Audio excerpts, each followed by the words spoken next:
what's up, guys? Welcome to another episode of the Meaning Of Podcast. This is the podcast where we get into the deeper meaning of your favorite directors working in Hollywood, or maybe not working in Hollywood. But today is going to be a fun episode because we're talking about one of our favorite filmmakers and a filmmaker that always has something to say. Very strong, passionate, powerful filmmaker, Mr. David Fincher himself. David Fincher. We're talking about David Fincher.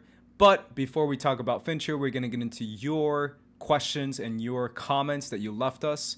We want to incorporate you guys as much as we can, so be sure and leave a comment on our Schmoville page, which you can request to be on the Schmoville page, and on the comment section in the YouTube channel, on Twitter, wherever you feel more comfortable sending us these comments. Make sure you guys do that because we will be reading them. Right, RB3? Yep.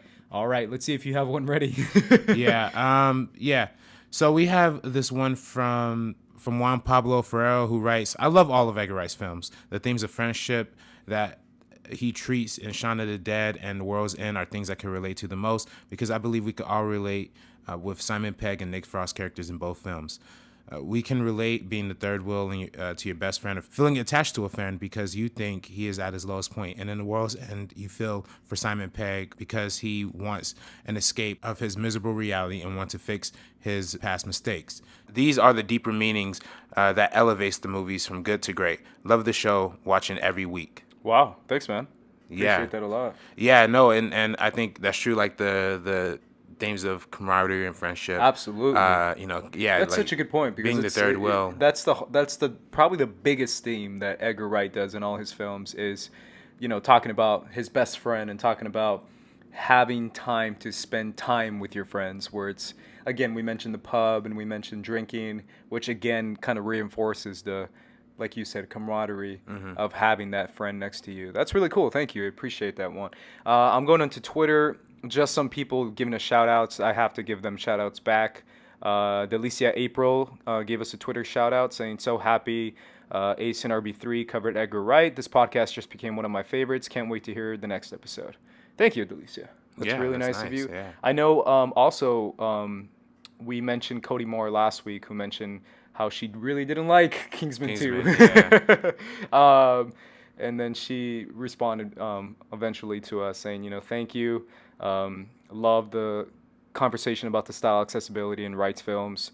The show's quickly becoming one of my favorites. Thank you. By the way, does she must have that 280 characters, right? Like that was more than 140 characters. Absolutely. Yeah. Welcome to new Twitter. Right. What do you think of the 240? The 280. I say I like. Someone put it really well. It's like when you limit how much you have to say in a tweet, it becomes more of a challenge, and it becomes more. The words you select become much more potent, if that makes any sense. I don't know. I just think it's better to keep it shorter. Yeah. In one word, I think it's better to do that. Josh at Joshua7520 said, just finished listening to the Meaning Of podcast. It was a great, fantastic podcast, so I'm glad I listened.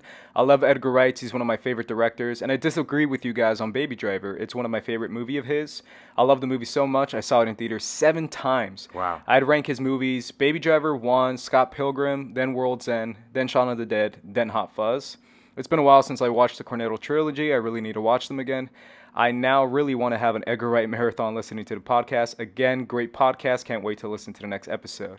Thank you, Josh. Yeah, I mean, we all we could agree or disagree here. I mean, you said Baby Driver's your favorite. It's my personal least favorite. But hey, it is what it is. And again, Scott Pilgrim is a great film as well. We have one more comment. I know a lot of people were addressing our comments about the lack of female characters development. And one guy had a longer comment here. He says, from what I remember, the show spaced. He didn't. This is a crazy comment. I'm just gonna skip the first sentence. Which I figured you guys would have brought up. Scott Pilgrim vs. the World was based on the book first, so I don't think you could blame him for that. Baby Driver, I understand, but think that was the intent, like y'all said, with the 50 stuff. Shaun of the Dead, he could have had a bad breakup, and that's what he saw. It's the guy's point of view for the most part. You can only write what you know.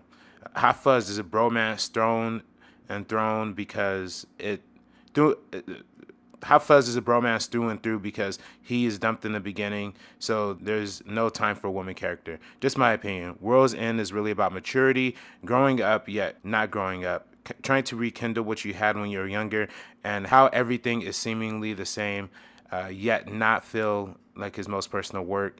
And he kind of says that in Baby Driver commentary that is one of his most personal.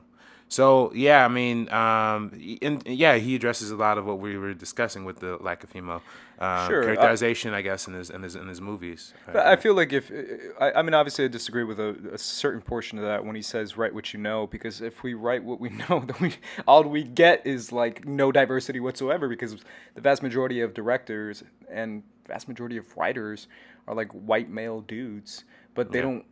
Just because you're a white male doesn't mean you're gonna write weak female characters and weak diverse characters. I mean, we eventually do see that quite a bit, and it's we should get more people of diversity behind the camera so we can get that perspective. But just because I'm not from a certain race or I'm not, a woman doesn't mean I can't write a strong female character. I mean, that's just my opinion. I feel like that's just too limiting as far as director, as far as a screenwriter goes. Right. I mean, and addressing kind of what he was saying, maybe he was, the Shaun of the Dead thing, from that perspective, it's like Sure. he could have been going through a breakup at that time. Maybe that was his way of reconciling with it. With that being said, does that justify? I mean, I think Lindsay's a pretty decent character when it comes to that movie and Shaun of the Dead.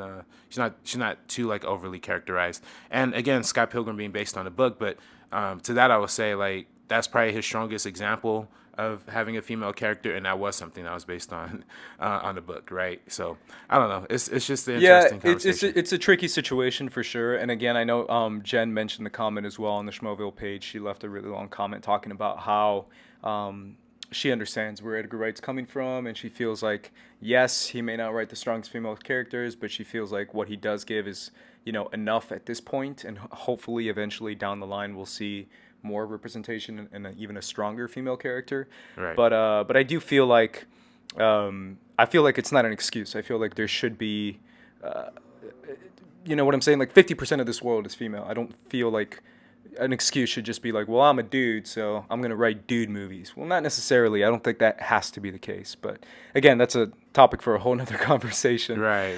Let's jump into David Fincher. Right now, David Fincher is in the news because of Mindhunter, which has come out on Netflix. He is very much he has a very distinct voice in Hollywood today, and he is one of my favorite filmmakers working today because every single time he delivers quality, and he delivers something that he delivers a kind of film that sucks you in. The kind of film that you're, no matter if it's two guys having a conversation or just like sitting at a dining table, two people talking across each other, it's going to be engaging because he takes a script and he just magnifies the script and he brings it to life in a very authentic way. And that's why he's a filmmaker that I hold very near and dear to my heart. But I actually wanted to ask you, RB3, this is the meaning of podcast, but on a personal level, what does David Fincher mean to you? Well, I mean, David Fincher is one of my favorite directors, probably of all time. He's probably influenced a lot of the stuff I've been trying to do in terms of filmmaking.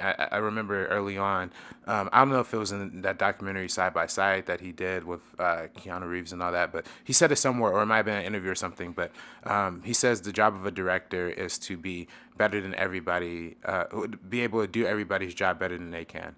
So I've always taken that approach, and like me trying to pursue filmmaking, me going into college and whatnot, like I gotta be better. I have to do better. I have to know how to edit like great. I have to know how to be a great DP. I have to know how to be a great sound guy. I have to know how to write. And that's all qualities that Fincher brings to his movies. And that's why he comes off as such a great collaborator, where he collaborates with a lot of the same people over and over again, is because after a while they speak all the same language. They know how to do that. And with his films, to me, we'll talk about The Social Network a little bit, but that was one of the seminal films for me, trying to getting into film. I always mention that James Cameron's Avatar was the one that got me there, but The Social Network was something that was like, oh, this is how you could tell a story without all the big effects, all the big budgets and all that stuff. It's just simple stuff. And with his films, he's able to engage the audience by way of connections. You know what I mean?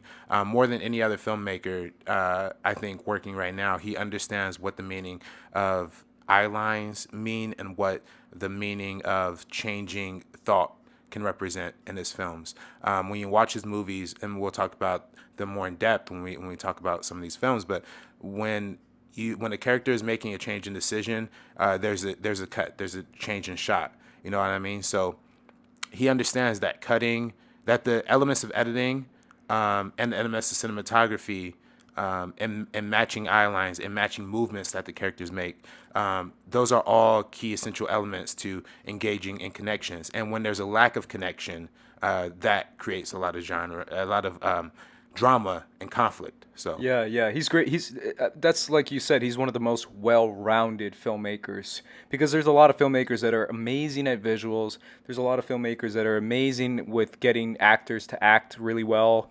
There's a lot of filmmakers who are really good at doing action set pieces, but he's one of those guys who can do it pretty much all. Yeah. His background really helps him with that a lot too.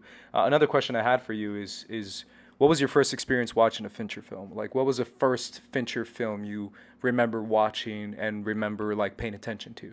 Well, again, like that was for me with The Social Network. Was that the first one yeah, you that saw? was the first one I ever Really? saw. Wow. Yeah. Okay. I saw opening weekend, and you know, it's funny, like I had. I believe you because you're young, RB3. Yeah, that's true. Yeah. No, I was gonna say, there's a ton of movies he did before that, but the fact that you're so young, I believe you.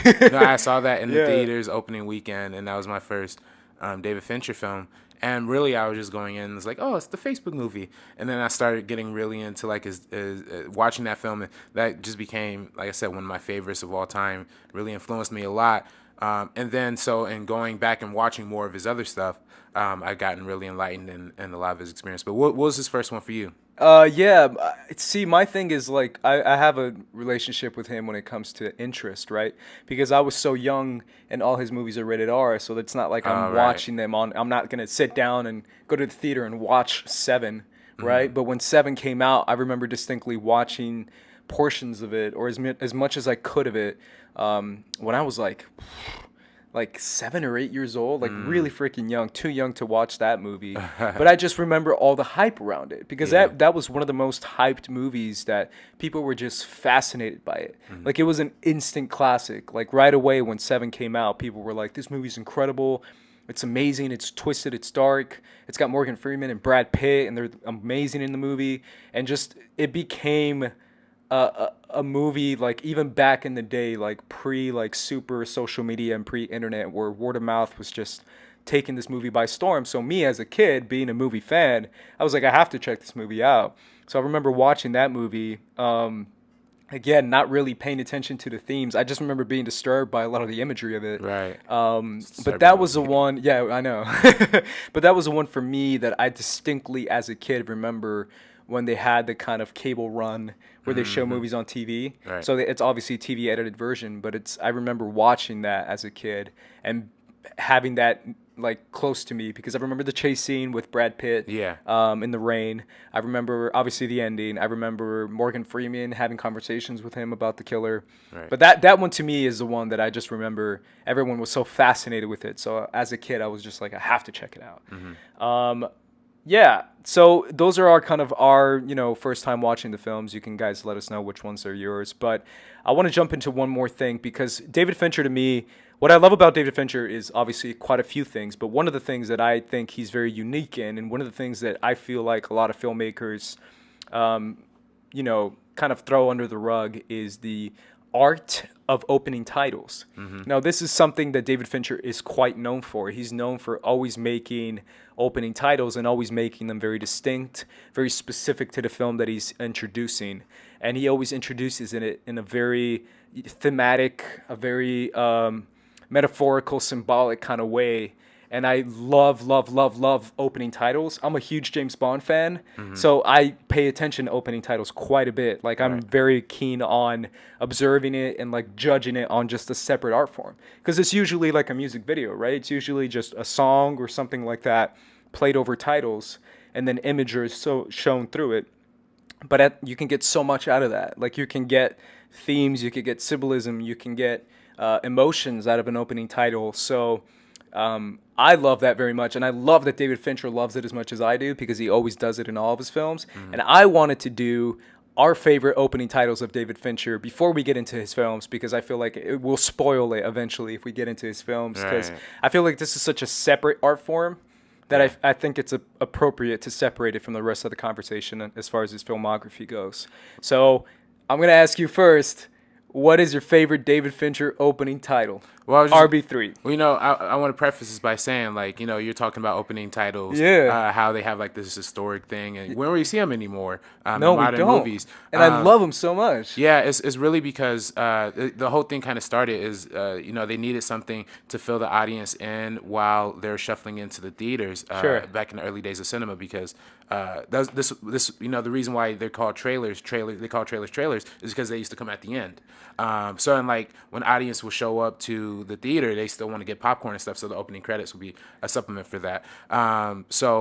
But now there's it's a different distribution now. In terms of my favorite Fincher one, I think this is the opening credits for Seven is something that as soon as you watch that, you know immediately what kind of movie you're getting into. Yep. You see the dude like scratching the skin off of his like fingertips and The sewing. yeah Of the yeah Notebook. yeah it's You just see a lot of Notebook. yeah. So it's really intense. I have to give an honorable mention to The Social Network too, though. That one's great, too. Just the simplicity of just somebody walking through campus, but how it's just so beautifully dramatic with the score. thematic, the overture. Giving you all the themes in the beginning. With that, And the little piano score that plays over it. I recently watched it, so I know about like the little dun-dun, dun-dun, like the classic Social Network score, which is fantastic. right. Playing over as Jesse Eisenberg like runs around the campus and stuff in the Yeah. rain and stuff. That one's great, dude. I love it because it's all establishing shots of the cinematography. Yeah. And it really shows you like, wow, this is incredible. And you know how they had to do some of that is because like there was no camera that was long enough to like or had a wide enough lens to track all of his movements. So they put like 6 cameras on top of one roof and like lined them up side by side. So then when he was walking, he'll be walking into frame for different cameras, and then he digitally stitched all of those That's all of those incredible. shots together. Yeah. Yeah, so- that's some next level thinking right there. The 7 one obviously is very near and dear to my heart as well. Yeah. That one, I mean, we're gonna get into a tiny bit about his background, but that one you can tell that's like for anyone who's a Nine Inch Nails fan, that is Yeah, 9 Inch Nails yeah. right there. And right. as soon as you see that opening title to that, you're like, this guy directed 9 Inch Nails? Yeah, he did. Yeah.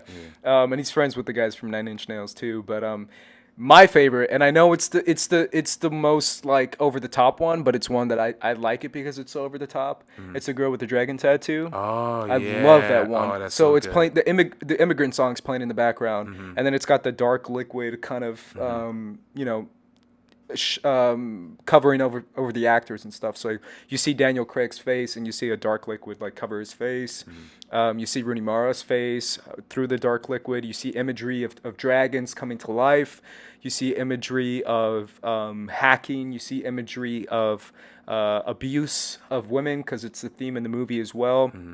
It's very thematic and it's very symbolic of what's going on in the movie because you see, suffering and you see hacking and you see people being covered by this twisted dark liquid that's almost coming to life, all while the immigrant song's playing in the background. Right. As soon as I saw that, first time I saw the girl with the dragon tattoo, I'm like, this is incredible. I love it so much. Yeah. Give me more of this stuff. This is so cool.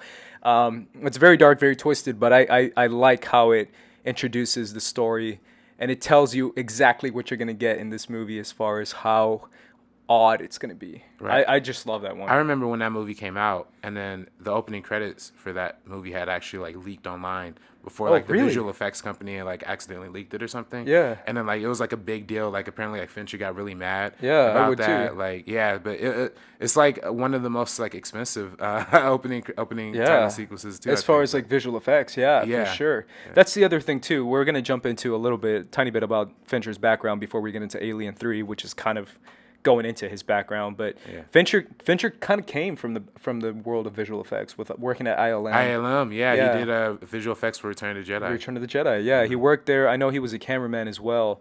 But yeah, he has a very specific vision when it comes to visual effects because all his movies are very grounded, and for some reason he always uses A lot of ton of visual effects, whether it's like CG blood or CG images of violence or CG background, a lot, especially with Zodiac, or even Social Network as well. He's very keen on using that quite a bit, and that's partially his background. His other significant portion of his background is making music videos, specifically for like huge pop stars like Madonna. And he kind of became well known as one of the best music video directors like ever at that time. And from there, Fox decided that they have a script and that every other director has dropped out because they had so many directors attached to this movie, but it's Alien 3. This is what Fox was banking their whole studio on as far as like making money and as far as like making a significant vision. They loved Ridley Scott's vision. They love James Cameron's vision, and they wanted to reinvigorate this franchise and make it like a very profitable franchise. And they wanted a director who was who had a sense of vision as far as twistedness, because Alien is always going to be twisted. It's always going to be a twisted kind of movie. And also a director who was very talented. This was his first feature film, Alien 3, man. I mean, that to me is just so wild that your first feature film is something that Fox executives want you to make so much money with. And it's notoriously one of the worst productions of all time as far as how disorganized, how muddled, how insane it was for him. I know David Fincher, like you said, has disowned this film, hated the experience, never wanted to direct a movie again because he just couldn't understand how he didn't have a finished script. The studio gave him notes the day of, every single day of production. They were telling him to film certain things. They would cut him short on certain occasions. And it was like every single time they were undercutting him, kind of taking advantage of his inexperience as far as a feature film director. And to me, this is such a fascinating story because obviously I'm a big Alien fan, but also because this is a prime example of studio meddling, as far as you can tell. Yeah, well, studio ownership. Studio ownership, sure. They were trying to own them. And it's crazy because we see this nowadays, but this was a prime example of that. And David Fincher's first movie is considered like one of the most like divisive alien movies, and the one that you're just like, how did he even finish this movie with so many people telling him what to do? Yeah. What are your thoughts on this whole? It's more of a story around the making of it than the actual film. Well, yeah, I mean, if you notice that. Yeah, I mean, definitely. I mean, going back to like his music video phase, right? That's where the reason in the 80s and 90s they were starting to recruit a lot more music video directors because if you could tell a music video, tell a story in a music video, that means you can work efficiently, you can work cheap, and you are under the will of like the recording agencies of the pop stars. You know what I mean? Their main job as music video director is to make the pop star look good, and that's what Fincher was always doing in the Madonna videos. A homeboy who just passed away, who did Freedom. Oh yeah, George Michael. George Michael, there we go. Yeah, that music video, some Nine Inch Nails stuff, like you were saying, and and again, this is during a time where we see Spike Jonze coming out of music videos. We see Michel Gondry coming out of music videos. Michael Bay coming out of music videos.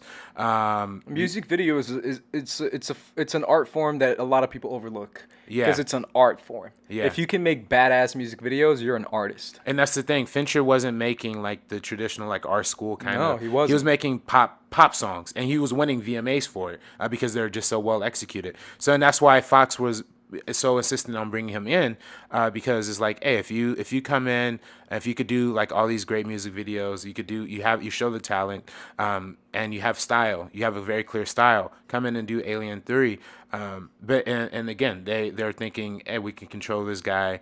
He knows what he's doing. But little did they know how uncompromising Fincher was as a director. So when he came in, started doing storyboards and all this stuff, they're just like tossing him out the side. They're doing rewrites without him knowing. They locked him out of the editing room. So I think that's why when you watch movies later on in his filmography, there's always kind of a distrust of the establishment. You know what I mean? But that's kind of, it's also when you watch his other films, now you know it's him. Yeah. Because you know that he's going to put his foot down really hard. Oh, yeah. Because the first time he didn't, kind of, or he couldn't. Yeah. But now, like, every film of his is kind of his. Yeah. As far as, like, you can tell this is a Fincher film. Whereas Alien 3 wasn't. Right, and exactly. And, his uncompromising, thick skin is built from Alien 3. Yeah. He doesn't take crap from. In fact, after Alien 3, every movie that he made, he insisted on having Final Cut. Because imagine being your first time director, going into a big franchise where you already had a lot of success, and not only music videos but in commercials as well. And you come into your first feature film, you're getting locked out of the editing room. You're not having anything. So of course he's going to say, like, there's nobody who hates Alien 3 more than him. Of course there's going to be this ownership. And then, thematically, I think that plays a really key piece. Because, like I said, his idea of anti-establishment, anti-media, we see him even in Fight Club, which we'll talk about later, is another Fox movie, but it's also making fun of like big studio, corporate, like all that stuff, advertising and whatnot. So it's just interesting. It's a fascinating story, to say the least. I recommend checking out the making of Alien 3. It's on YouTube. It's just an hour long, and you get to see a little bit of what's going on. It's funny because it plays as a behind the scenes, but instead it's just people explaining this is why it didn't work. Yeah. But the final thing I'll say about that is a fascinating thing is ask every single actor working on that film, knowing how crazy everything was going on with the studio involvement of that movie. Every actor on that film set defended the crap out of David Fincher, saying how much of a talent he was. Charles Dance was in that movie. I don't know if you know Charles Dance, but Charles Dance, I love Charles Dance, Tywin Lannister. He was in that movie, and he was like just raving about Fincher, how incredible he was working with actors, how he's an amazing, talented director, and how he like kind of was bummed that this was his first experience as a feature film director. Same with Sigourney Weaver, saying how talented Fincher was. So, and I think this is an underrated movie too, by the way. It's crazy because it actually isn't. Yeah, it's not. It's people play it as like the worst Alien movie or a terrible Alien movie. No, it's not. It's not bad as Alien 4. No, there's exactly, and also like the visuals of the movie, the feel of the movie. It feels so like, alien steampunk crazy. Gothic. It's got such a distinctive feel, and I love the feel of the movie so much, and you can tell that's like a Fincher staple in his filmmaking, because a very significant portion of his filmmaking is going to be his visual style. So that's why, to me, Alien 3 kind of has a very significant role in his career and in his filmography. Right. What I'm going to do now, guys, is instead of kind of jumping through each one of his films in order of filmography, I'm going to do, we're going to kind of jump around a little bit. So we're going to kind of box in a little bit of his films as far as genre. So one of the genres that Fincher is incredible at, and he's probably the best at, by any imagination, and the one that he's doing now on Netflix, which is Mindhunter, is kind of that crime investigation, the detective thriller, story. detective thriller kind of story, as far as but he always very dark, obviously. Yeah. But he does those so well. So he did Seven, he did Zodiac, and he did Girl with the Dragon Tattoo, all of which involve some sort of crime mystery sort of angle. So we're gonna kind of fit those three movies into this section of the conversation, and it starts out with probably my favorite Fincher film still. And it's his first real film, and that's Seven. Seven, man, I told you this before, but it's one of those films that I remember all the hype around it because it was such an incredible movie. It's so well directed. The story beats are hit like in every single portion of the story so well. It sucks you in so much with the character of Morgan Freeman, of a Brad Pitt, who plays like the young detective who's very eager. And at the same time, it's a very disturbing serial killer mystery of how this guy's so insane to the point of like doing the 7 deadly sins. So it's part religious, it's part disturbing, it's part psychopath, it's part like sending a message as far as what's wrong with society and the world, and as far as sins. It's an incredible film, and it's his first real film. So this is kind of what he started out with, and to be honest, it's a classic. It's a straight up classic. Like, no one is gonna forget the lines in this movie, the moments in this movie. What's in the box? Yeah, what's in the fucking box? what's in the box? Like, there's so many moments that are just like, it goes down in film history as one of the most significant movies of all time. Yeah. Seven, that's how powerful it is. What do you think of this movie? No, it's great, man. I agree on all fronts. It's a classic. It's a great like noir tale. is very like heavy, especially like that whole chase sequence in the rain Oh, it's was like great. just something that will come straight out of like an Anthony Mann film or something like that. And it's really nice portrayal of these two detectives, Morgan Freeman and Brad Pitt, who initially are hating each other. And when you watch the film, I kind of talked about eye lines before. Their eye lines never meet. Whenever there was any sort of connection, it would cut away like almost immediately. So you felt disconnected from the very get go. And so, but eventually that relationship grows and grows. You see them starting to make some connections. You see them starting to fit in the same frame together as two people, as two friends.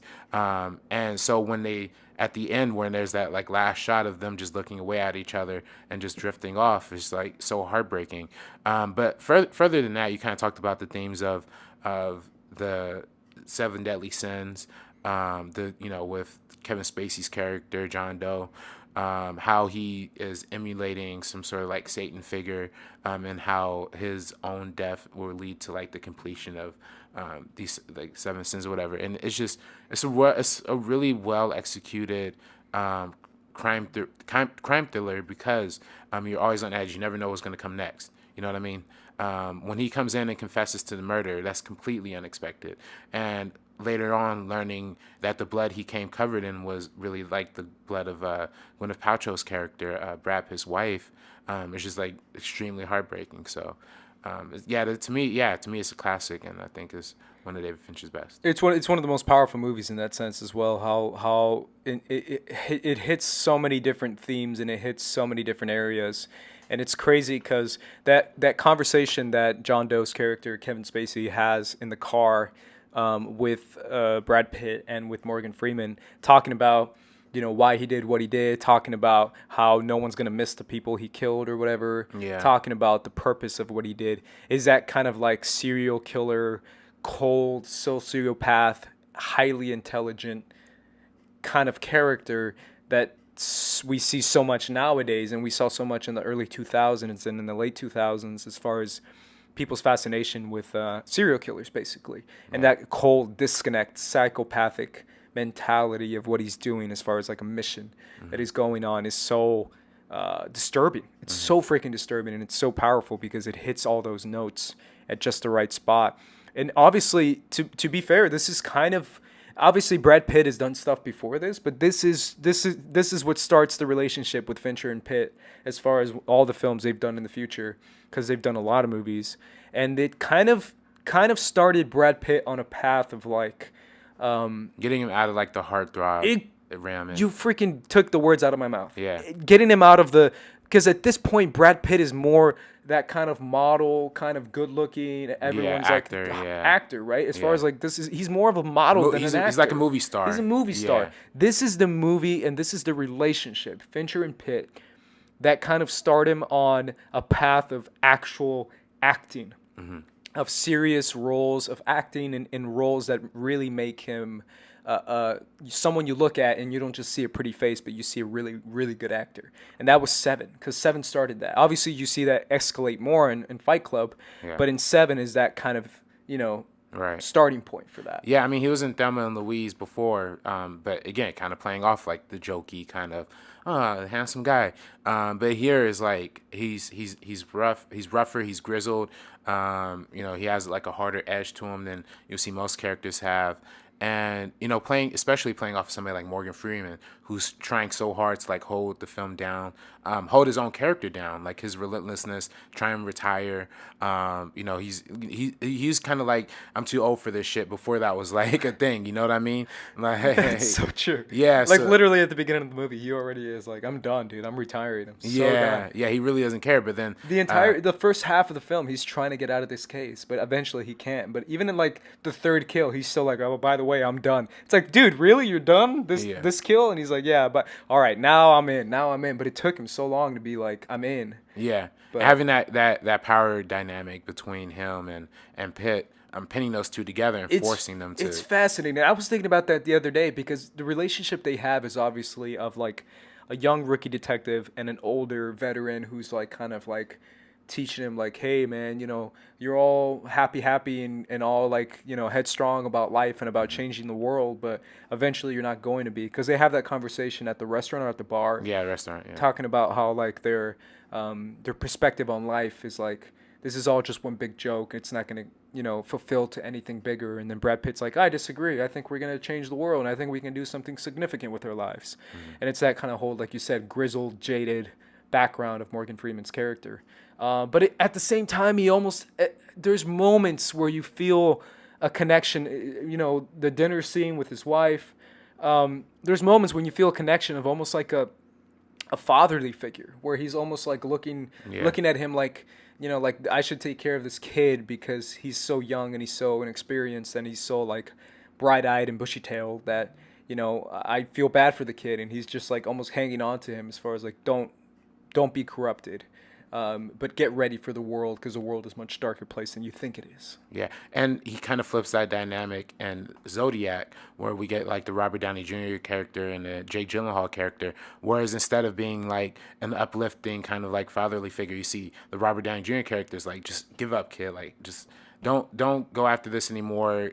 Don't try and decipher something. Leave it up to the police and the detectives, because at the end of the day, in trying to find the Zodiac killer, even though he's like the head of like the San Francisco Chronicle and all that stuff, there's still, for Robert Downey Jr., there's no pressing issue beyond, what his danger level is, right? What he feels. Meanwhile, because he's just a boozer, he's a drinker, lives on his own. Whereas Jake Gyllenhaal, he has a daughter, and he's scared that his daughter, his son, right? Or his son. Yeah, I'm sorry. Yeah, his son. Yeah, he looks at his son going on a school bus, and he gets more and more worried every day that the Zodiac can make that his next victim. So Jake Gyllenhaal's character is more motivated by pursuing this case in order to like crack this puzzle and just to crack the mystery, because we see he's a curious dude all the way from the beginning. He does all the art room sketches or whatever. Yeah, and it's also it's also the fact of like an unsolvable case. It's an itch that you can't scratch. It's like something that you're so like freaked out that how can there be someone this insane out loose on the streets, and people are just kind of like, I mean, whatever, we can't find him. We kind of give up. And he's like, how can you give up? This guy's crazy. He's killing people for fun. And you're just going to let him just kill people? Like, we have to find him. Like, that obsession that Gyllenhaal's character has throughout the film is very much like, like, I can't let this guy be loose on the streets and just killing people. Mm-hmm. And it's also that, again, with Seven, that fascination with the killer, the Zodiac killer, being someone so like bigger than life as far as how crazy and how psychotic can you be, that we just have to find this guy. And it's that fascination with serial killers that Fincher is very much good at portraying, because Zodiac it does that so well. It does mystery really freaking well. Yeah. And Mark Ruffalo's character is also great at that too. Yeah, I mean, it's a 3-hour film, but you're left on the edge of your seat for like it's probably like 2 hours 45 or something like that, but you're left on the edge of your seat the entire time, because you keep asking these questions along with these characters. You know what I mean? You're put in the passenger seat of Gyllenhaal's character, of Ruffalo's character, and you're discovering just as much as they are. You're getting the same amount of information, and especially for a director like Fincher, who's so visual, he's also so good at getting exposition out, because this movie is just chock full of like lectures and monologues of like explaining the things, but he does it in such a way, like we're talking about creating drama.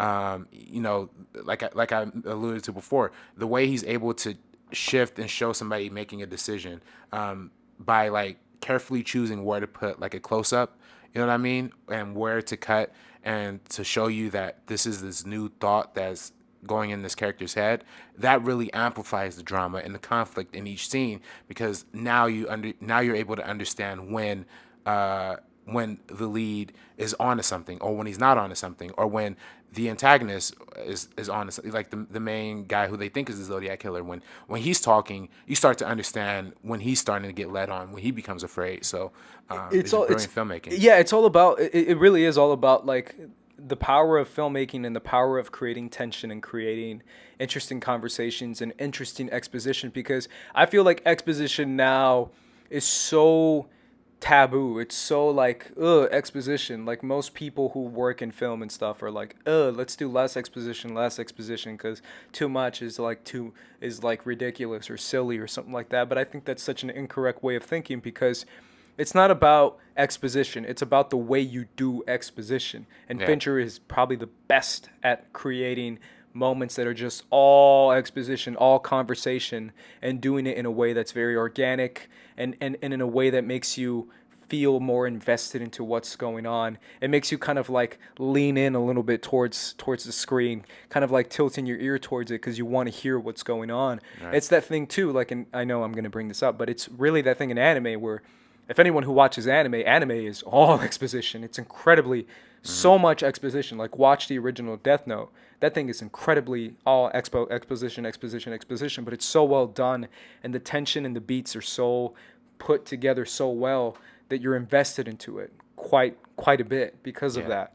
And again, let's see a Fincher Death Note movie. Right, that'd be great. That'd be excellent. No, but I'm saying, like, he's so good at creating those moments that for me it's like, that's what's so good about these types of films, these crime, thriller, detective stories that he does so well. And it's another thing for the Zodiac Killer, because that's a movie that people look at that and it's all talking, dude. Yeah, like, name me it one is. action scene in that movie. It's almost it all isn't. conversation. It's just all talking. And we're going to talk about some directors who might not do exposition. Well, we'll get to a Nolan episode one day. But see, with Fincher though, you're able to grasp on the information because he lays it out so clearly and concisely as well.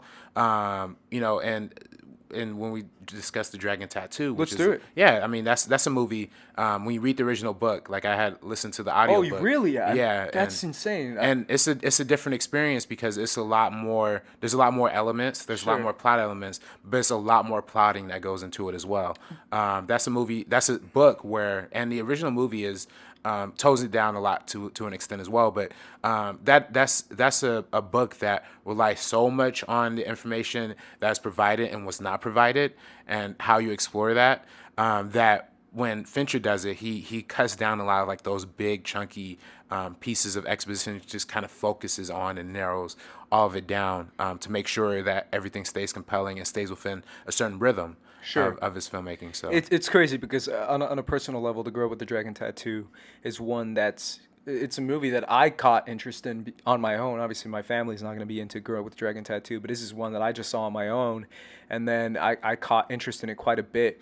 The thing that stood out to me the most in this movie, obviously, is Rooney Mara. Oh, yeah. Who is one of my favorite actresses working today, and this is kind of the introduction that I got from her, and now I consider her to be one of the best actresses working today. She's absolutely fascinating and absolutely engaging, and she submerges into her role so much. And I remember this role was such a coveted role. A lot of female actors wanted to play this. Natalie Portman at one point. Natalie Portman, there was a ton. Scarlett Johansson was in talks. Yeah. But this girl who was semi-unknown got the role, and the way Fincher portrays her character and the way Fincher submerges you into who she is more than just look, because the look is so significant because you see her look and you're just like, damn, who is this girl?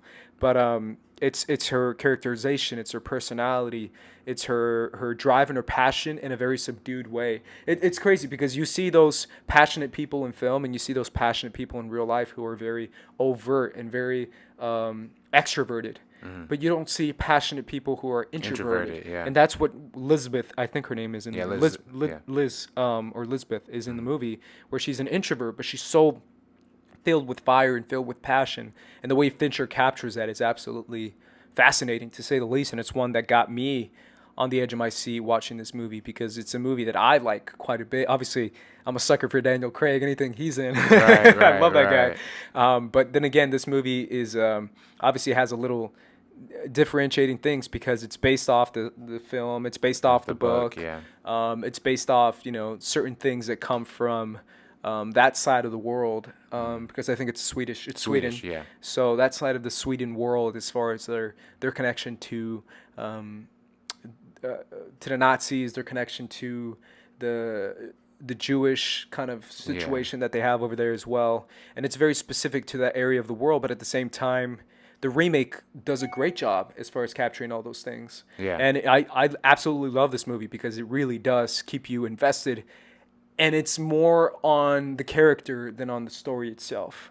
Where I feel like his other films are a little bit more centered on the story, as far as his other two, maybe Seven and Zodiac is a little bit more like who is John Doe, who is the Zodiac killer. This one is who is Elizabeth finding this situation. Right, right. And, you know, and especially with something like Girl with the Dragon Tattoo, that is so heavily dependent on his main character.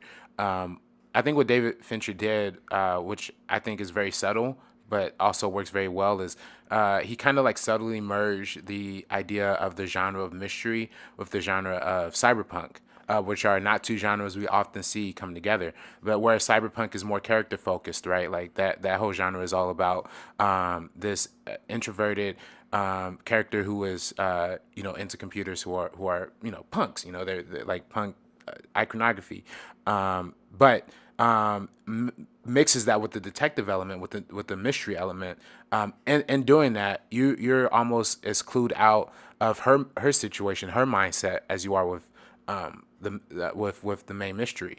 Absolutely. So you're trying to discover just as much about her. Why is she so damaged? What does she do? And again, we see like the whole thing with her being raped, and eventually like.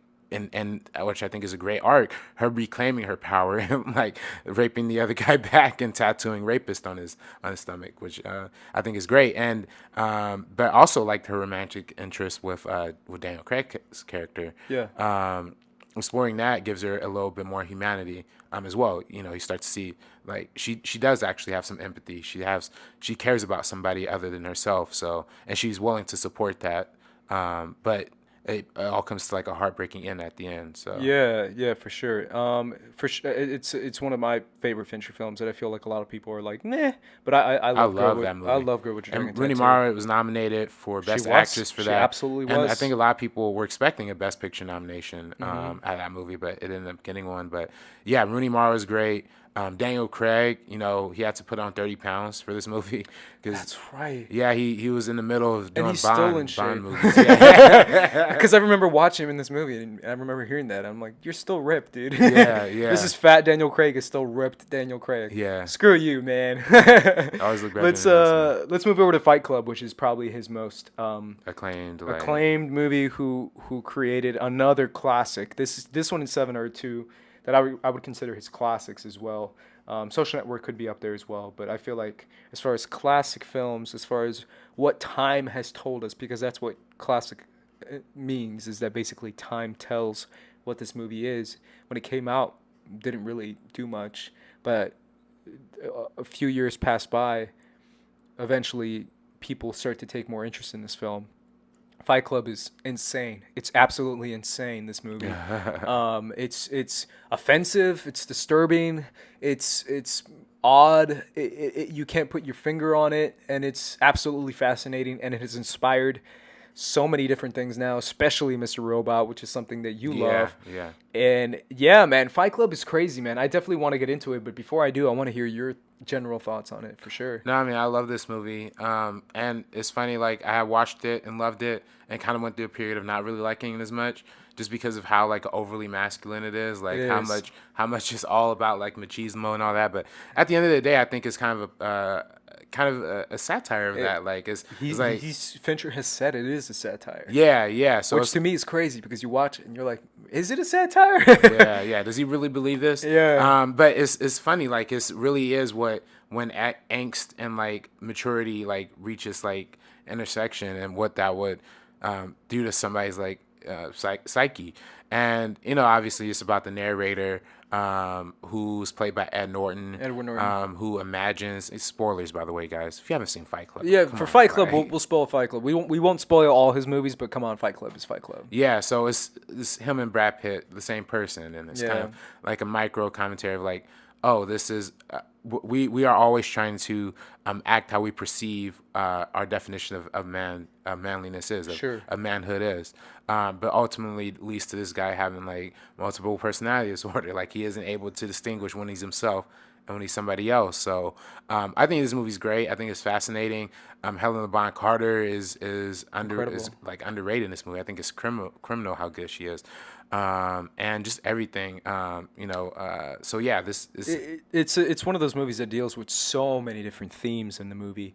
I mean, one of the main themes in the movie is obviously consumerism and oh yeah, capitalism. oh yeah, There's a line that Tyler Durden says, which is, "We are what we buy," or we buy what we perceive ourselves to be," something like that. yeah, Where it's like the product that we place ourselves in is what we choose to define ourselves with, whether it's like the type of clothing we wear, the type of underwear we wear, the type of car we drive, whatever it is. It's like we try to find identity in what we buy and in what we wear. yeah. Kind of like Edward Norton's character in the beginning with And the IKEA. IKEA, yeah, It's so yeah. I funny was that about to they mention. actually mention IKEA, and you're just like, damn. Yeah, they're going IKEA hard. back in 1999. Right. But IKEA was And they always have been the big. little Starbucks cups in like every frame. Starbucks Yeah. is very much a big role in this too, and it's funny because it wasn't even as big as Big it as is it is now. now, yeah. It's crazy. But that's a big role in this movie as far as identifying that. But the one that I want to talk about the most is, like you said, masculinity. Yeah. How this is machismo, like masculine.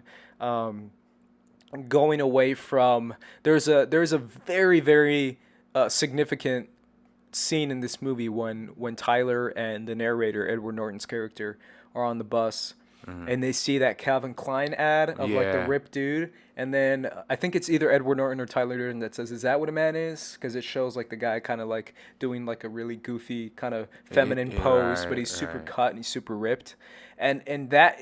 And it's 2 seconds long, and then it just cuts away. They Yeah. don't really mention it ever again, as far as like what a man is or whatever. Yeah. But that kind of is that masculine like version of like, it's not how we look, and it's not the kind of woman we're with, but it's who we are as a man that defines us. And that's kind of the whole concept of fighting, where it's like fighting is the most primal form of expression that man has ever done. Yeah. That's their form of expressing themselves, and it's the most masculine, most basic, most primal thing inside of man to use as a tool to express themselves and vent and almost break down barriers and break down walls within themselves, because it's so obviously looked down upon in society, right? If you go up to someone and you punch them in the face, it's not okay. Right. But that kind of mentality is breaking that societal norm of fighting and making it okay.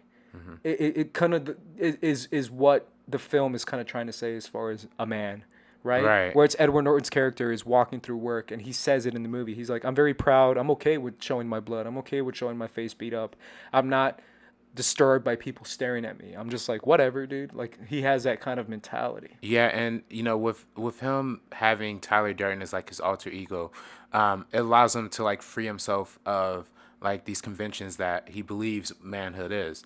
And freeing these conventions, he's literally interpreting another human being with him, kind of epitomizing what manlyhood is. So in that, he begins to free himself from what societal norms kind of associate with manlyhood. He quits his job. He lives in a broke down like house in the middle of the city or whatever. He literally burns his apartment that are like flashy like commercial consumerism like images or whatever, and goes for like this broke down house because he's just free. That's his idea of being free, at least. And I think that's what's really interesting about this movie is that when especially with somebody like Fincher coming from a advertising background, with him working with music artists and with commercials, he's so heavily poignant on criticizing those aspects of life, that, like you said, with the Calvin Klein thing and just in general, with the overall attitude of how men are supposed to be marketed, with the insurance, like, going out and getting like checking auto insurance or see if that applies, because like he says something about like 9 times out of 10 it's a man driver who does. I don't know. It was a really weird thing, but again, that's highly emphasizing on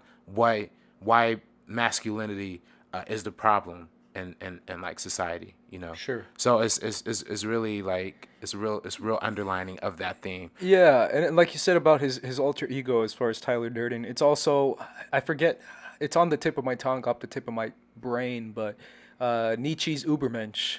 I don't know if you know about Nietzsche's Übermensch. What's It's that? it's the creating a Superman, a version of yourself. Oh, okay. I think he's Russian, but it's a very famous book and a very famous philosophy as far as it's a beyond man, creating someone who goes beyond all the society's norms and all of stuff that's holding him back as far as breaking all the walls, saying whatever you want, doing whatever you feel like, talking the way you feel like, being confident in yourself. And that's Tyler Durden for him. That's his super version of himself.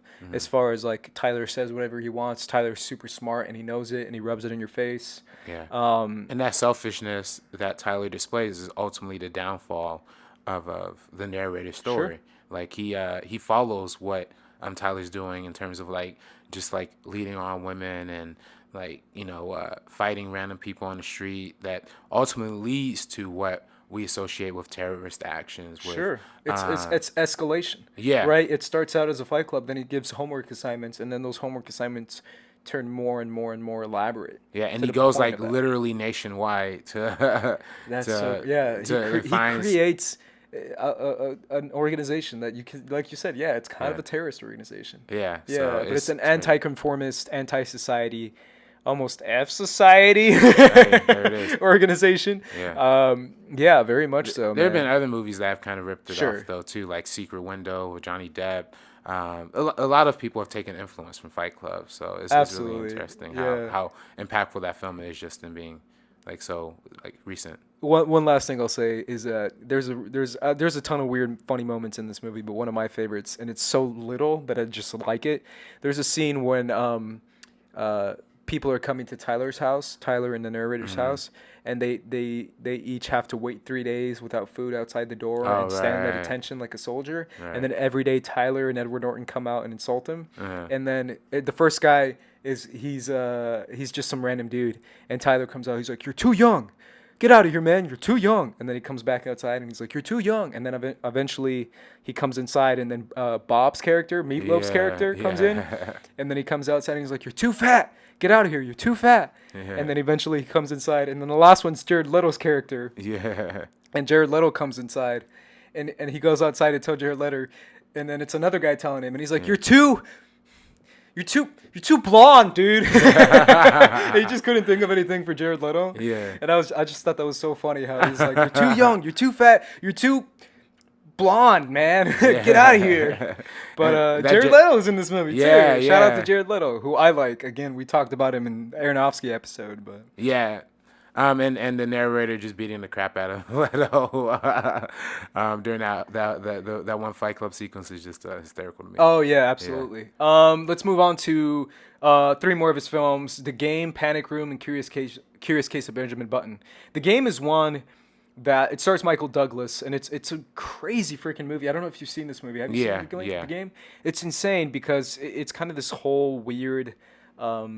A lot of it has to do with high class, high society, elite one Yeah. percenter, And how that leads to loneliness. and how that leads to Yeah. loneliness. But it's also like the one percenters version of like, of, they paint it as a vacation or as like a birthday present, where it's like this is Michael Douglas's birthday present to play along with this weird, RPG kind of game, like a real life version of an RPG, a role playing game. And to do that in a very elite, disturbing way. It's an odd movie, and it's a very potent one still. It's a very powerful movie still because it still has a lot to say about the one percenters, about the games, about entertainment, and about kind of breaking down walls within yourself.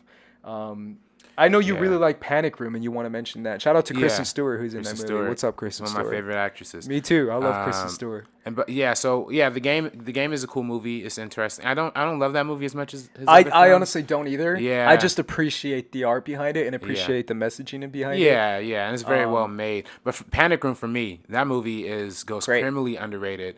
It's on HBO. HBO, yeah. So I was watching it before I got here, and again another one with Jared Leto. This is their movie with Jared Leto, actually, I think. But yeah, to me that movie is the most Hitchcockian Fincher's ever got. Hitchcock Fincher did a documentary on Hitchcock, actually. I don't know if you knew that. Yeah. Oh, okay. He loves Hitchcock. Yeah, and you can see it. You can see it all throughout his work. With the staging, the camera movements, and again, the attention to when to cut to something. That's all Hitchcock. You know what I mean? That's how he built suspense, and that's how Fincher always builds suspense. And I think Panic Room is definitely the one where you see like a lot of influence from like Rear Window, a lot of other like Hitchcock films. Like Rebecca with like the long camera shots. A lot of different influences you can see in that movie, but it's just so well done, man. I mean, he creates tension incredibly well. Yeah, he's so good at creating tension. And Jodie Foster doing, the whole. It's funny. It came out around the same time as Flight Plan. Have you seen Flight Plan? Of course. Yeah, it's yeah. almost the same. Flight Plan is very similar. Yeah, they are similar. Except this one's better than me. Yeah. But it's so nice, and I think like especially with we see diabetes tackled in movies sometimes. Sure. But that's something I connect with a lot because a lot of my family is like diabetic or whatever. So like that whole thing when like with Kristen Stewart, that's like the timeline. She has to get her medicine before it's too late, and you can slowly see her like getting a little slower, like getting a little like hazier, like mentally.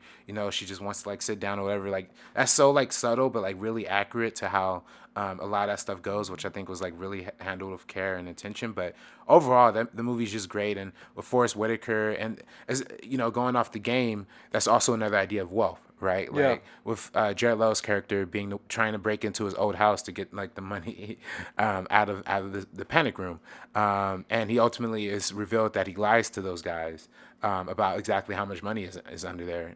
So it's a great film to me. Is one of my it's probably the most underrated Fincher film. I feel like I agree with that. There's not really a lot of depth to it, but it's more about like the style and the filmmaking and how you're able to keep these two separate group of characters isolated, but at the same time like have them have some sort of interaction is really fascinating. So. Absolutely, yeah. And The Curious Case of Benjamin Button is one of those that's.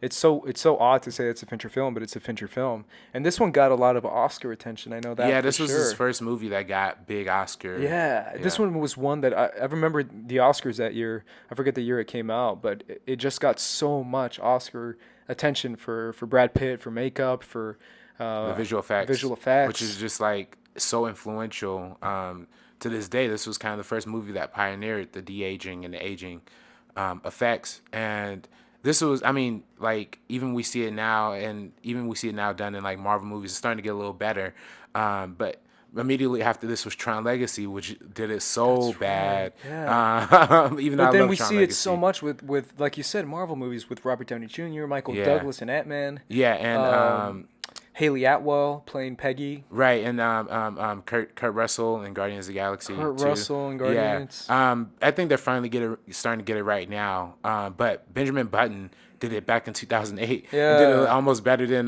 most of these That's wild. movies now. And again, that's Fincher's very close attention to visual effects and detail. He knows exactly how to use. That's that ILM power, bro. Yeah, it is. Yeah. ILM is gnarly. Yeah. They're so good. Those three movies are incredible, but The Social Network is one that really. Yeah, I mean, real quick on Benjamin. I mean, I don't know what's your thoughts on that movie. I know a lot. of people... no, I think it's definitely not one of my favorites of his. Yeah. I still prefer other ones. Yeah, it's a little bloated. It's like 3 hours. It's like 2 hours and 46 minutes. Yeah. But it got Brad Pitt, like I said before, going back to 7. A lot of nominations. It got Brad Pitt attention and acting. Attention as far as like this guy is a good actor, and that's what Fincher gave Brad Pitt. In my opinion, Henson too in this. That's absolutely her breakout true. role, and Mahershala Ali. Yeah, absolutely. But The Social Network. Social Network is.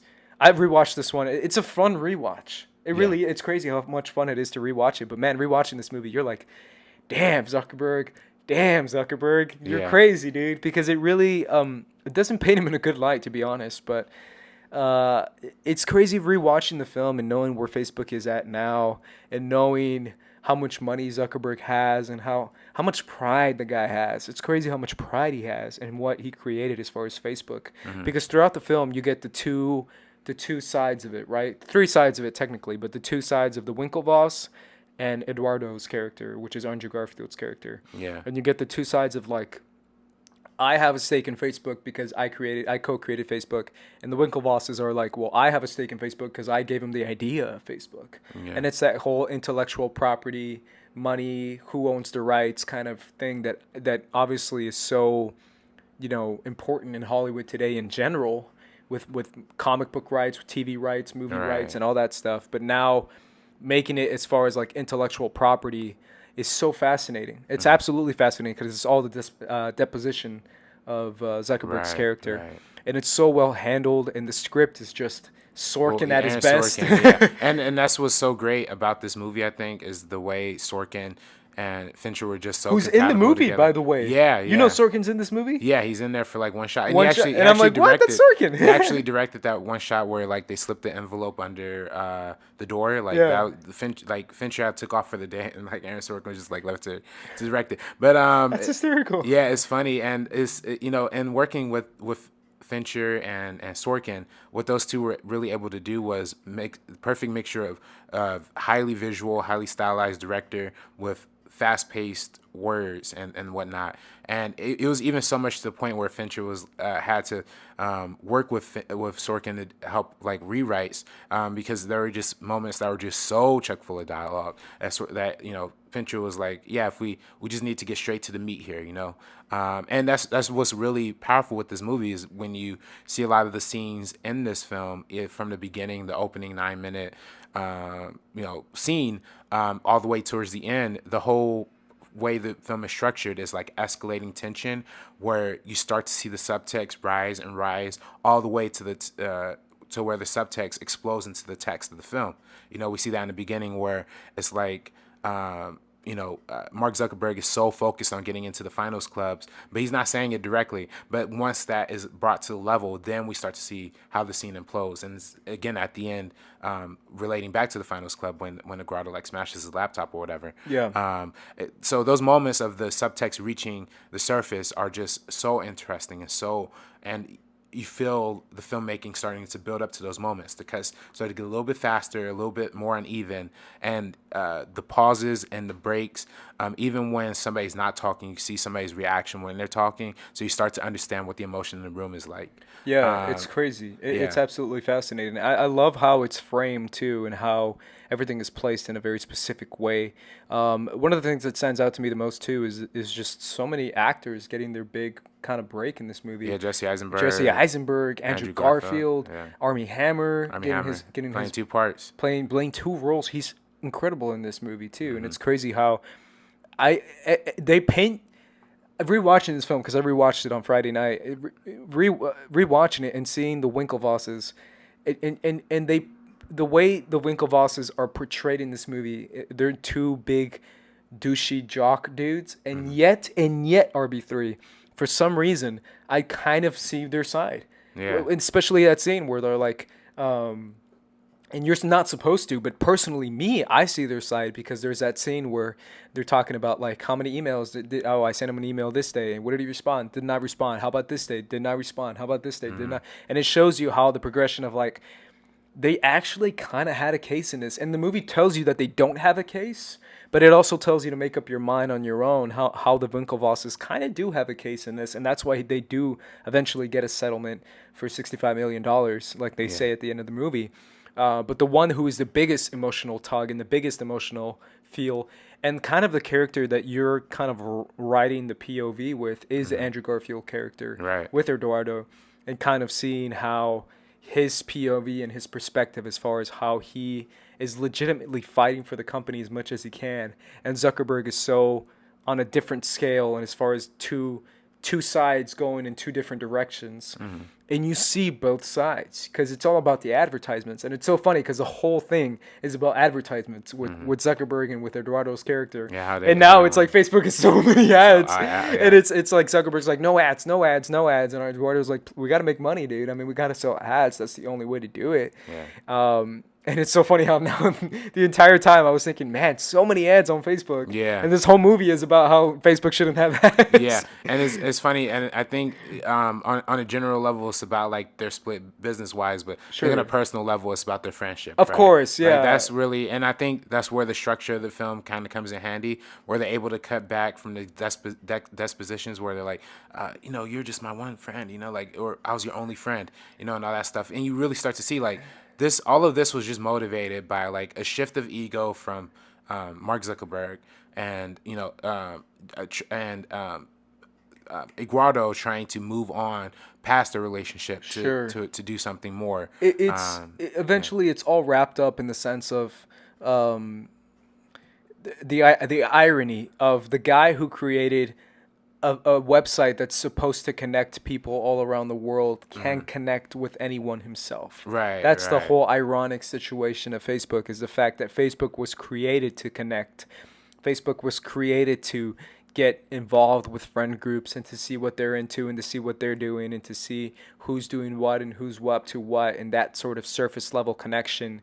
And yet Jesse Eisenberg's character of Mark Zuckerberg can't even get that surface level connection himself. Yeah. And how everything is so thin on Facebook as far as the connections and as far as the friendships on Facebook, the add me as friend thing on Facebook. Right. And yet he can't get an add me as friend either in real life. And how even if he does, it's so surface level and it's so weak and it's so unbalanced, just like Facebook. Right. Because everything on Facebook is weak and unbalanced and empty. Well, and I think that's a really good point in terms of like how the hollowness of a character like Mark Zuckerberg would, of course, inundate a creation of a social media platform. Probably one of the first like big, MySpace aside, but one of the MySpace, then Facebook, but this one kind of ate MySpace. Oh yeah, exactly, and that's why like it's the only way he can make friends is through online. So of course that would make and by not having to interact with them in person, and we see that come full circular motion. And that's what's so great about Fincher's films, is that all of his films go like that, just in a straight circle. With this movie, where he starts off arguing with the Rooney Mara character at the bar. Shout out to Rooney Mara. Yeah, another one. And then it starts off with them arguing and breaking up, but it ends with him seeing her profile on Facebook, contemplating at sending her a friend request. The irony of that situation as well. Yeah. So it's just it's beautiful filmmaking to me all across the board. It was nominated for a bunch of Academy Awards. I thought it should have won Best Picture that year. Yeah. It was nominated against The King's Speech, which ended up winning. Right. But Fincher was nominated for Best Director. Jesse Eisenberg was nominated. And it won for Best Editing, Best Original Score. Didn't it get nominated for DP too, for cinematography? Yeah, cinematography. Yeah. I'm not sure. I think it might have won. I'm not 100% sure. It might have won. I think it did win actually. Yeah. Off the top of my it was head. either that or Inception. But definitely one of the seminal films, I think, of the 21st century. I think is one that people are still doing deep dives into today. I have like this editing class that I go to at USC, and we have to do like a whole scene presentation where we take like an original script and break down how we would edit that scene just based on the page level. There's 12 people in this class, right? And I'm one of them. I brought in my scene to do The Social Network, and that same day, 2 other kids brought in scenes from The Social Network. That's so great. We had 3 out of 12 kids just doing all different scenes from The Social That's Network. great. So I think that just kind of keys into how similar that film connects to a lot of people. Absolutely. Let's finish up real quick with Gone Girl. Oh yeah. Gone Girl is another movie that got a lot of attention when it came out, but it didn't get a lot of award attention as much as they wanted to, because it got a little bit, but not as much. It made a lot of money too. It did. It made a lot of money, and it connected on a different level for people because the themes of this movie are very much about media and about how media can take a narrative and how a narrative can fit a person and a story within a story, right? Mm-hmm. Because if there's a story going on in real life, people start to find the beats within the story and they start to portray their own narrative. And that's what the media does so well. And that's how the media selects words, selects moments, and selects Right. images exactly the right way to paint a picture to tell the audience, which is the world, which is anyone who watches the news or anyone who's on social media or anyone who's on Twitter. It's like the media is so good at portraying how to frame something so well, and it's that real life versus narrative life kind of persona of this Right. thing.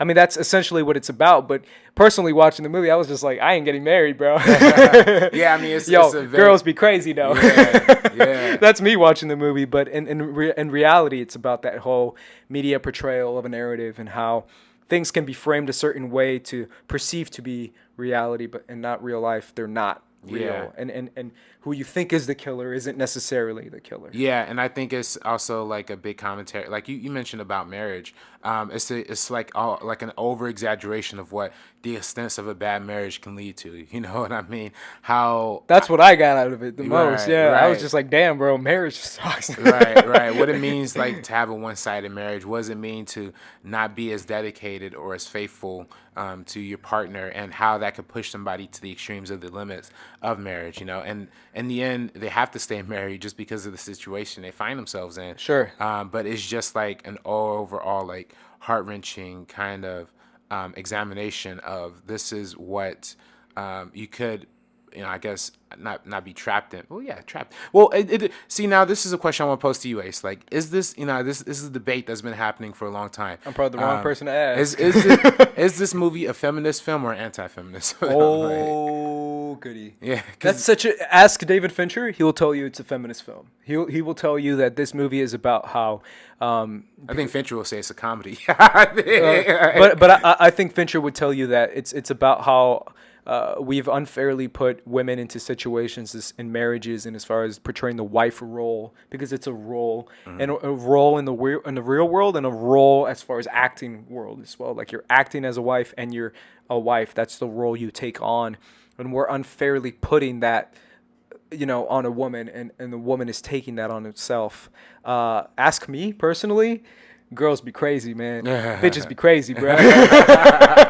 That's what Fincher would say. What I would say is, damn, girls are crazy, dude. Yeah. I'm gonna go out with no girl. Right. Like it's so funny because for me it is a little bit anti-feminist in that sense, where it's just like, what did you get out of that movie? If you ask me, I'd be like, yo, girls are crazy, man. I don't know. I don't know if I want to hang out with any more girls anymore, because it is kind of that thing where it's like, her character just takes it so far, and she's so over the edge that females watching this movie may be like, oh yeah, go girl, but me watching the movie, I'm like, please don't cut my throat. right. Because she cuts freaking what's his face's throat, Neil Patrick. yeah, Neil Patrick Harris, and I'm like, yo, you're crazy. Yo, and they and it's That's very such a fascinating question though, RB3, because it really is that, like, is it like, yo, look at this, how crazy wives can be, or is it, yo, look at how bad you treat wives? Yeah. And I think that's where the question ultimately comes to, like where we see the side characters, because we know from the very beginning Ben Affleck is an idiot and he's an asshole. You know what I mean? Like there's no getting around it. Like he's very like But Tyler Perry though. Tyler Perry, yeah, that's funny. But no, and he's good in this movie. He is good. Yeah, I'll give him that. Yeah, one good movie. And with framing it in that respect, you kind of see like what they're going for and showing like this is where an abuse. It's abusive relationship, right? It's abusive. Yeah. It's not like physically abusive, but it's emotionally abusive. Sure, but because of that abuse, it's that perfect level of like, let's take an abusive relationship, and what if we add a little bit of this, and all of a sudden it's a murder. Yeah. Like, and all of a sudden Ben Affleck did it because of the abusive relationship. Right. That's right. why it's so genius, because, add a little bit of, sprinkled Dixie dust, and all of a sudden you get yourself a perfect husband murdering poor wife narrative that goes with the movie. Right. Yeah, finish your thought, but that was just saying that's kind of funny how it goes into that. Yeah, 100%. I think that's that's pretty much where I was leaning to. Is like, yeah, once it's like the cause and the effect. I mean that's what the side of it is. So again, this is another book that I had like read the audiobook version too. There's a lot of similarities because it's written by the same author of the book wrote the screenplay. Oh, wow. So it's like, you know, they cram a lot into this movie, Sure. which they do really well. I know, for example, like one of the big differences was like when he goes to jail for the murder. Like that's a big moment in the book, and the movie is just kind of like passed through. But long story short, I'm saying this to say like in the book, and I think in the movie really well, they emphasize how mistreated. You know, the main character, I can't remember her name for the life of me, but Rosamund Pike's character kind of keeps falling victim to all these side characters. Is it Amy? Amy Dunn. How she is constantly falling victim to a lot of these situations too. She gets robbed by oh boy, the two homeboy from X-Men from Logan, Boy Holbrook and that chick. She gets into another kind of controlling relationship with Neil Patrick Harris, but all she really is aiming for is control within her own self. And her scene in killing Neil Patrick Harris like great homage to like Basic Instinct too. Like, I feel like, but yeah. So it's just like I love how in your face this movie is. It's very much like talking about the media satirization. It's very upfront with it. It's very much telling you like this is like a Fox News parody, like almost. You know, they do a lot of interesting things in this movie that I really admire. So this is my favorite movie when it came out. Yeah, it's absolutely fascinating, and it's one of those movies that Fincher does so well, and he takes these characters so well, and it comments so much on what's going on today in the world that it's absolutely fascinating what he says about narrative, because I feel like that's such one of those things that a lot of people overlook, but it really is so real. It's crazy how real it is to fit someone in a certain box, in a certain story, where it's like I can ask you a few questions about something, and all of a sudden I can put you in this, you know, tight box of a narrative, and I can say, oh, that happened, that means this happened. And it's one of those things that the media does so well. Any last words on Gone Girl? No, I mean that's basically it. You know, any last words on Fincher? Well, I mean, we didn't mention most of his TV stuff, of course. Yeah, I wanted to focus on the films, to be honest. I would love to talk about his TV stuff like Mindhunter and House of Cards, because those are two of my favorite shows right now. Yeah, and just real quick on Mindhunters, though, I think that's a great example of what Fincher does in filmmaking.